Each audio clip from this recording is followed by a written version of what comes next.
The master and the young apprentice doubt. The fire crackled, warming the group of men on that cold, starry night. The trip had been long. After eating, it was time for rest. However, the young apprentice, eager for knowledge, addresses the master. "Sir, tell us about life after death. The prophet of Nazareth in the scriptures says that we must be born again of water and spirit. It is all very mysterious to me." The prophet of love and wisdom wanted to tell us that the way spirit reaches carnal life is through a dip in the womb of the fertilized woman, wrapped in the water that supports it. Lord, I understand, but I don't understand how to be born again. Do you believe that our Father would make our bodies so perfect that everything would end with the bankruptcy of the physical? Doesn't it seem like a waste? And what constitutes a single existence in the face of grand universe? Deep within your beings, you are sure that nothing will end with death. Only the fear of the unknown and the lack of faith make you have doubts about the continuity of life after this incarnation. Well, reincarnation is the perfect mechanism by which the evolution of each spirit created by God is processed. But we don't remember anything, Master. What profit can we have if we forget everything we live? We walk like blind people, and we will certainly repeat the same mistakes. The forgetful of previous experiences gives the spirit the opportunity to start over without remembering the mistakes and dissatisfactions of the past.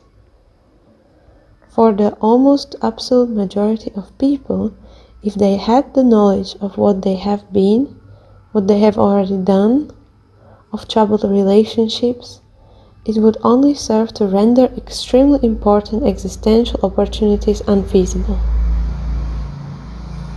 On the other hand, when reincarnating, the creature will work on its feelings towards perfection. Dark secrets of the past, terrible errors, guilty acts, everything is diluted in the immensity of true love. The love that does not depend on the consanguineous chains and extends fraternally to all. Thoughts over time. Before being born, the child has already lived, and death is not the end. Life is an event that passes like the solar day that is reborn. Egyptian Papyrus, 3000 BC. In the same way that we get rid of a used clothing to get a new one, so the soul discards a body used to put a new body. Bhagavad Gita, 3000 BC. No one can be saved without being reborn and without getting rid of the passions that enter the last spiritual rebirth. Hermes Trismegistus, 1250 BC. He who in a previous life on earth performed bad deeds suffers pain and disgust as a result of a punishment that happens in the present life. Zoroaster, 1000 BC. Alma never dies, but the new life begins anew.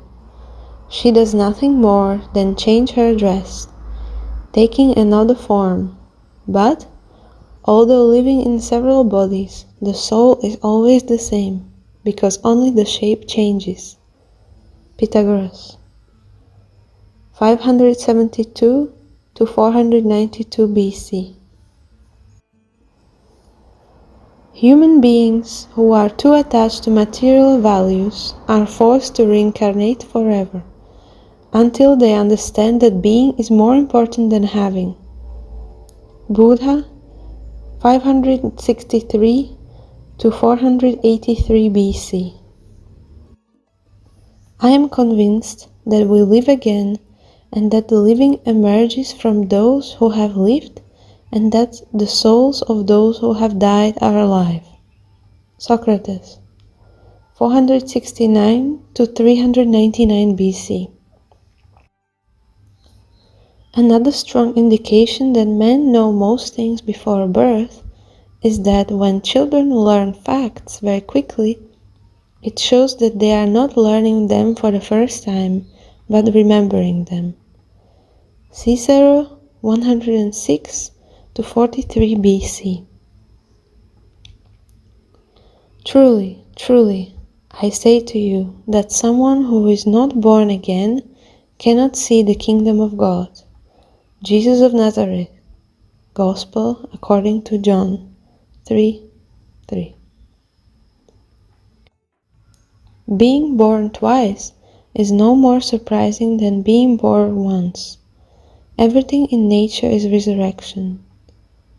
Voltaire, A.D. 1694 to 1778.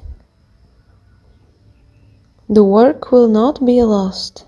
It will appear once again in a new, more elegant edition, revised and corrected by the author, Benjamin Franklin, A.D. 1706 to 1790. I am sure that I have been here, as I am now, 1,000 times before, and I hope to return 1,000 times. The soul of man is like water.